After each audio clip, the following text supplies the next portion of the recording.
exercise left to do now.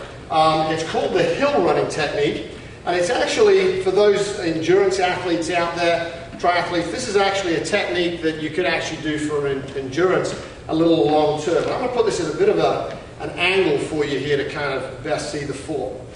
What setting does this have to be on? This definitely wants to be on a pretty heavy setting. So for most people, they're going to be on the hard setting. The reason being is you want a resistance that can handle your body weight and the effort of you pushing as hard as you can. Yeah, so remember, that's the heavy setting, meaning you're going to pedal slower, not faster. That's right. Okay, so we're on the heavy setting. Now this one also, again, you're going to have to have worked up to this, because we're going to require you now to have the balance where you're on the ball of the foot. It's very hard to do when you have your whole foot on for this one.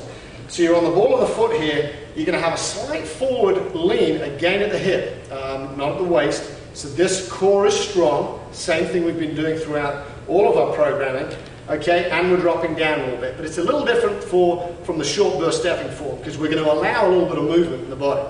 Okay, so you can kind of build up a rhythm.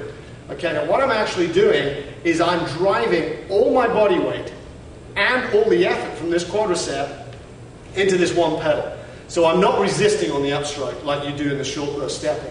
And it's almost as if you see people on a mountain bike going up a hill. You're kind of in here, you can imagine sort of almost holding here. You'll see it's very much one leg against the other.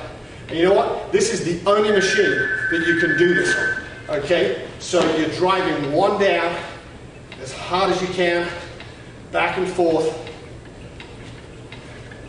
And if you've ever run up a hill, you've realized that you really have to kind of have that little forward lean to get yourself up the hill. Exactly. So as you do that, you do see that slight forward lean. So you're driving. Notice these calves now are getting a lot of work in this exercise. That's right. So you're doing this and you're driving for the full 60 seconds. And that pretty much finishes you off at the end of the training. So that takes a little bit of practice to develop that form. So even if your form isn't that great, until your form is good, you might not get that fatigue. And that's okay. You've already done 8 minutes of really challenging stuff. So treat this as something that you can develop and progress with. And once you got it, it becomes obviously a lot more challenging.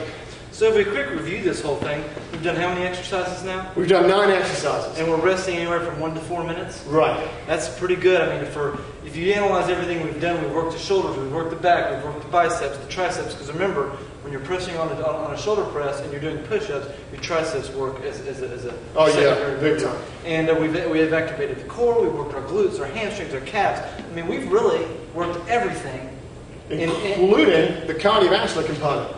And we've got lots of metabolism going. We'll burn plenty of fat doing this. Okay, you're getting a lot of core training, the balance, a lot of things going on here. So it's that's why we call it the exercise of total conditioning. And I would say also, in terms of the whole program, putting it together, we've done 9 exercises. You've got a minute recovery. It can be done in this shorter period of 18 minutes. So I mean, doing that's less than an hour a week. Okay, and you'll be in incredible shape. Excellent. Any other thoughts before we say well, it's just go do amazing it? Because, I mean, for so many years I was taught as a trainer that one day we did weights, the other day we did aerobics, another day we did core.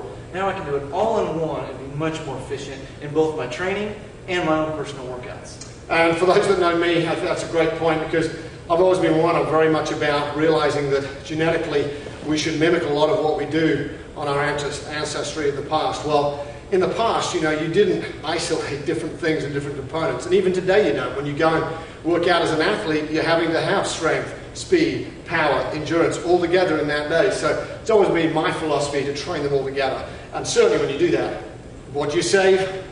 Time. Okay, so that's pretty much it from us. It's time now for you to go get yourselves in great shape by implementing all of these programs. And of course, if you have questions, you can contact us. And obviously there's a lot of information available at the website.